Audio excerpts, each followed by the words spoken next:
So Datta Peetham విశిష్టత గురించి ఒకసారి అయ్యో వివరిస్తారా? ఒకటి కానీ రెండు కాదు చెప్పడం. ఆ. మేము 66లో ఇక్కడికి రావటం జరిగింది. కేసరి స్వామి అని పిలిచేవారు. అంటే బురద స్వామీజీ నా పేరు. బురదలో ఉండిన స్వామీజీ కేసరే స్వామీజీ కాలోని పేరు అది. అక్కడ ఎలక్ట్రిసిటీలో ఒక భక్తుడి ఇంట్లో ఉండి అమ్మ నుంచి చిక్కమ్మ మాకు అమ్మ చెల్లెలు తాత అమ్మ నాన్నగారు తాతగారు ఉండేవారు. అమ్మమ్మ అక్కడి నుంచి స్వామీజీ రావటం జరిగింది. బయటికి రాలేదు, అక్కడే ఉండటం. అట్లా అక్కడి నుంచి వాళ్ళకి జనానికి విపరీతమైన జనం, కొన్ని వేల జనం. ఏం మహిమ చూశారో తెలీదు. వాళ్ళని అడగాలి ఒక్కొక్కరిని వెళ్ళి, ఏమిటి చూశారు మీరు స్వామీజీలో? వాళ్ళంతా పరివర్తన. సో అది చాలక ఇక్కడికి స్వామికి ప్రేరేపణ కావటం.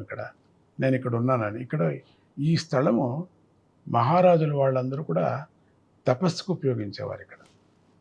ఇక్కడ ఒక భైరవ ఆలయం ఉంది, చూడాలి మీరు. ఈ భైరవ ఆలయంలో ఒక సొరంగం ఉంది. ఆ సొరంగంలో ఎంతోమంది తపస్సు చేశారని అంటారు.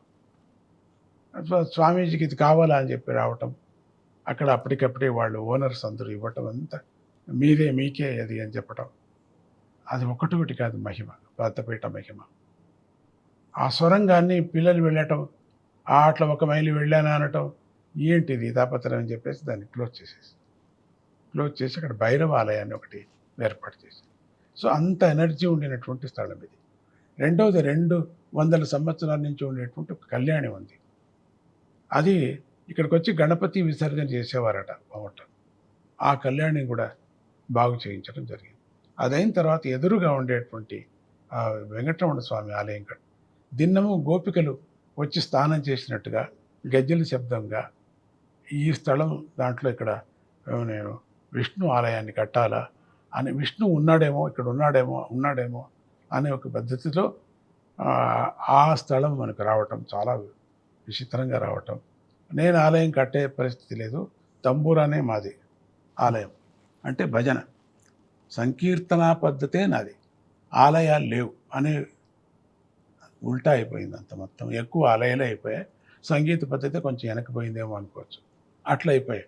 అట్లా స్వామిని అక్కడ ప్రతిష్ఠ చేయటం, ఎవరో రావటం, అది ఒక్క మాట చెప్పలేను, 2 మాటలు చెప్పలేను.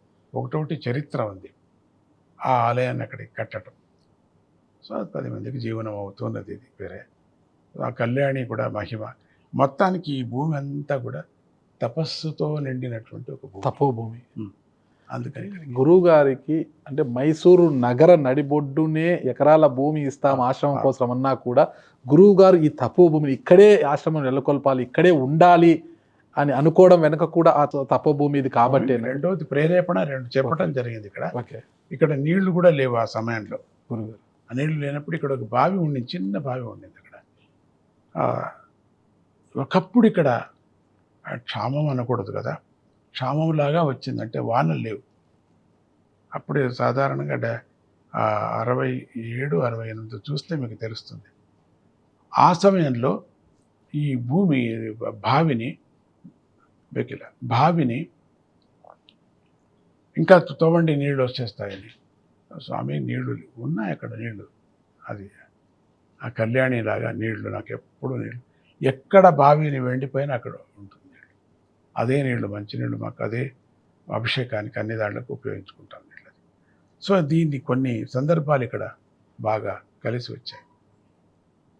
సిటీలో భూమి ఇచ్చాను అన్నారు కదా, అది వద్దని చెప్పేసాను మేము.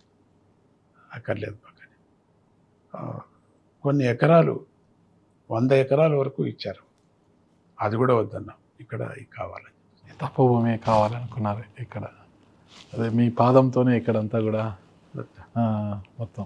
అంటే మన దక్షిణ భారతదేశంలో తీసుకుంటే ఇప్పుడున్న తెలుగు రాష్ట్రాలతో పాటు తమిళనాడు, కర్ణాటకలో ఒకప్పుడు నాకు తెలిసి ఒక 50 సంవత్సరాల క్రితం వరకు కూడా దత్తాత్రేయుడి యొక్క మహిమ గురించి ఎవరికి పెద్దగా తెలియదు. గురువుగారు మీరు ఇక్కడ వచ్చి అవధూత దత్తపీఠం మీరు ప్రారంభించిన తర్వాత, ఏర్పాటు చేసిన తర్వాతనే మన దక్షిణ భారతదేశంలో మొత్తం కూడా దత్తాత్రేయుడి యొక్క మహిమల గురించి తెలుసుకున్నాడు. దత్తుడికి చాలామంది భక్తులు కూడా అయ్యారు. అంత ప్రచారం ఎలా చేయగలరు?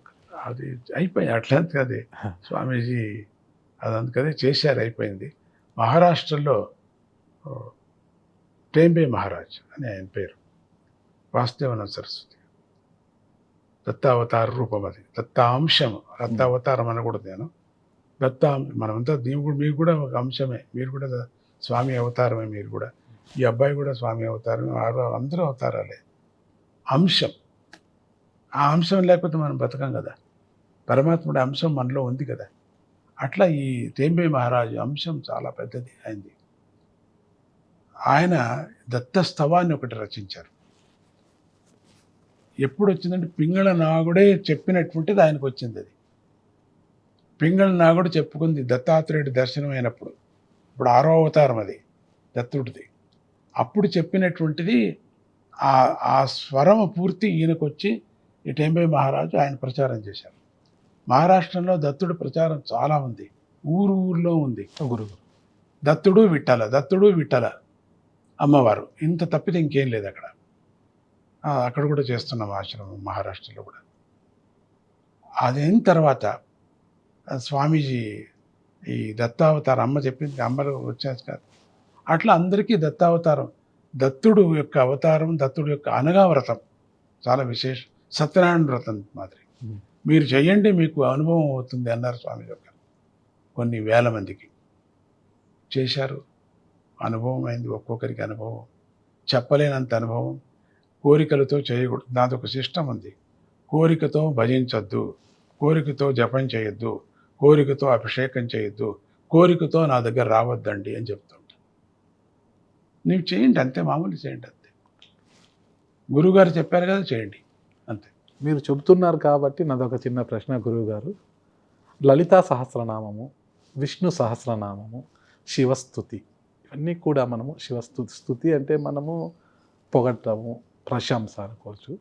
అంటే మీరు అన్నట్టుగానే ఇప్పుడు మనం దేవుళ్ళని లలితా సహస్రనామం చేసినా, విష్ణు సహస్రనామం చేసినా, శివస్తుతి చేసినా వాళ్ళని పొగుడుతూ చేయడమే కదా గురువుగారు. అంటే దేవుళ్ళని కూడా మనం పొగుడుతూ పొగటం కాదు అది. అక్కడ ఇప్పుడు ఆంజనేయ స్వామికి ఒక శాపం వచ్చింది.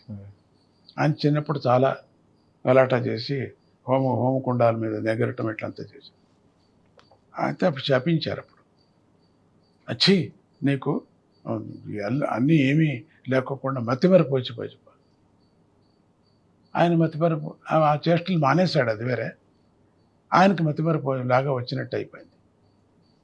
అయితే అప్పుడు తల్లి అడిగింది, అయితే ఇట్లా చేస్తే ఎట్లా అవుతుంది, ఏదన్నా విమోచనం చెప్పండి అంటే, ఎవరు వీడిని జై జై జై జై జై అంటారో అప్పుడు వాళ్ళని అనుగ్రహిస్తాడు, ఆయన విశ్వరూపం చూపిస్తాడు.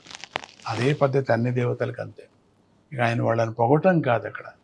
నేను తెలుసుకున్నాను, నేను మహిమ, నేను తెలుసుకున్నాను అని అర్థం, అంతే. కానీ జై అంటే ఎవరికి జై? ఇప్పుడు మనం లాయర్ దగ్గరికి వెళ్తాం, నాకు నా సమస్య మీరు జయించండి, మీరు జయకారం తీసుకురావాల్సిందే. ఎవరు? క్లయింట్ అంటాడు కదా, లాయర్ని బతిమాలుతాడు కదా, మీకు ఇంత ఫీజు ఇచ్చా, మీకు ఇంత పూజ చేశా, ఇంత వ్రతం చేశా అని అర్థం. ఇక్కడ పూజ చేశా, నాకు జయం వచ్చేటట్టు చేయండి, మా లాయర్ గారికి జయం, మా లాయర్ గారికి జయం. ఇక్కడ స్వార్థం ఉంది. లాయర్ స్వార్థం ఉంది. లాయర్ జయం వస్తే ఎవరికి అవుతుంది? క్లయింట్ అవుతుంది, లాయర్కి కాదు అది. అందుకని ఆ పొగడత ఎవరికి? ఆ జై జై పొగడతా మనకి. దేవుడు తీసుకోడు జయుడికి. దేవుడికి ఎందుకు పొగడతా? మనం పొగడించడానికి అవుతుందా వాడిని? ఆ పుష్పానికి కలర్ వేస్తారా మీరు? రోబోట్ లాగా చేశారు కానీ మనిషిలాగా చేయలేదే వాళ్ళు. ఇంకా రోబోట్ అవును బాగుంది, కరెక్ట్గా చేశారు, అంతా మనిషిలాగా చేశారు, కానీ మనిషి కాదు కదా.